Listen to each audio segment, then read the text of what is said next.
श्लोक 11 में हमने जाना कि परमात्मा ने ऐसा समझाया कि जब बुद्धिमान हमारे सामने हो, लेकिन अधिकतर हम सबके साथ ही ऐसा होता है कि जो हमारी धारणाएँ बनी होती हैं या जो कुछ भी हम पहले से जानते हैं, हम उसी पर ज़्यादा ध्यान लगाते हैं और जो हमारे सामने कोई बुद्धिमान पुरुष कह रहे हैं, यदि हम उसे सुनने का प्रयास नहीं करते, तो वो हमारी बुद्धिमत्ता नहीं कहलाई जाती। हर तरह से परमात्मा अर्जुन को समझाने का प्रयास कर रहे हैं। आइए देखते हैं 12वें श्लोक में क्या लिखा है।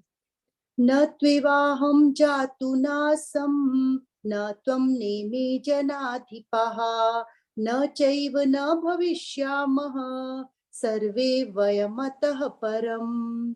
हाँ जी, गीतांजलि जी। ना तो ऐसा ही है कि मैं किसी काल में नहीं था, तू नहीं था, अथवा ये राजा लोग नहीं थे, और ना ही ऐसा है कि इससे आगे हम नहीं रहेंगे। ना है ऐसा कि हम नहीं थे कभी, तू और खड़े हैं जो राजा सभी, सदा से हैं और ये रहेंगे सदा, तो फिर शोक क्या है किसी का भला। ज्ञानवान की दृष्टि तत्व पर रहती है, इसीलिए वह संसार की परिस्थितियों के परिवर्तन से सुखी दुखी नहीं होता।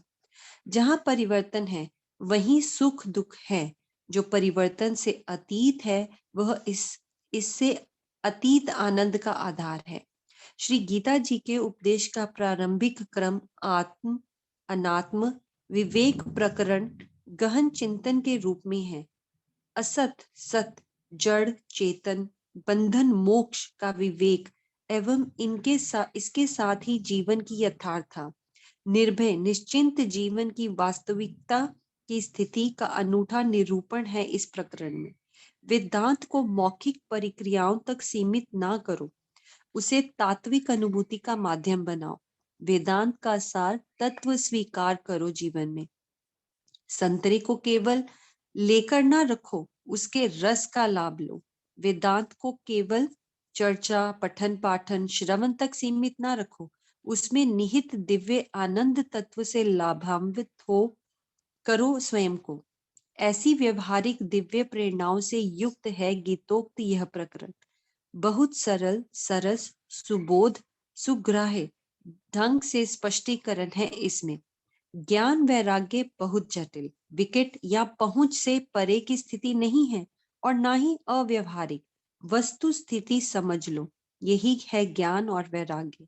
जड़ क्या है, चेतन क्या है, मिथ्या क्या है, सत्य क्या, बंधन एवं दुख का कारण क्या है और आनंद का आधार क्या।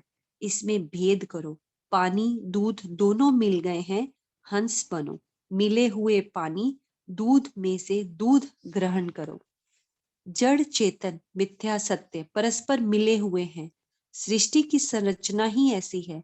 विवेकी बनो। नीर शीर विवेक को अपना स्वभाव बनाओ।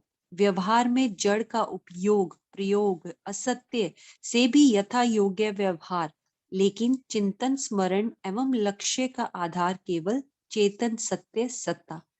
दुख बंधन से मुक्ति हेतु कोई दूसरा विकल्प नहीं।